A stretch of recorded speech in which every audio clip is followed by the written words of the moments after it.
شو نبی علیہ السلام ته صحابه کرام سره مشوره وکړه، مالا مشوره راکړئ د دې قیدیانو سره څه وکړم، د دوی متعلق څه وکړم. عمر رضی الله تعالی پاسېدو چې د الله پاک پیغمبر په دې قیدیانو کې زما ماما دی، د قیدیانو کې زما ماما دی. وی زه خو بړومبې تور راوړم د خپل ماما نه به سر و، زما خو دا فیصله ده. او د ابوبکر پکې زوی دی رضی الله تعالی عنه، په دې قیدیانو کې د هغه زوی دی.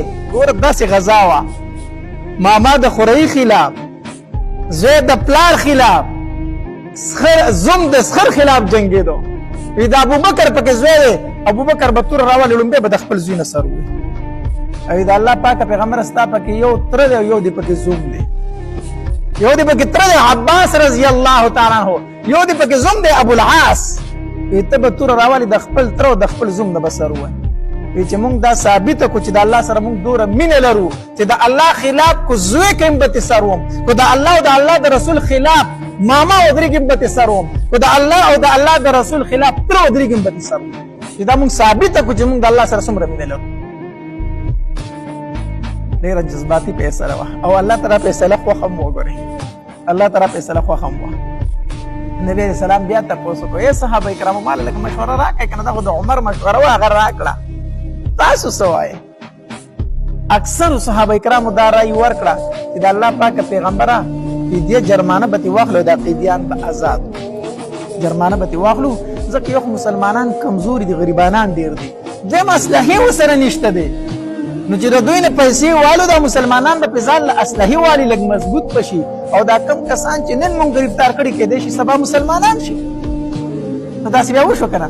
ابو العاص رضی الله تعالی مسلمان شو، عباس رضی الله تعالی مسلمان شو، د ابو جهل زوی عکرمه رضی الله تعالی مسلمان شو، د ابوبکر رضی الله تعالی زوی مسلمان شو، بیا دا ټول مسلمانان شو که نه؟ چې د الله پاک پیغمبره پیسې به ترې والو جرمانه، یو به مسلمان ځان له اسلحې والي، دویم امید د رب نه دا چې په دې کسانو کې ډېر خلک مسلمانان شي. بهرحال نبی علیہ السلام د صحابه کرامو رایې ته وکتل، مشوره په دې وشو چې جرمانه او فدیه به ترې اخلي.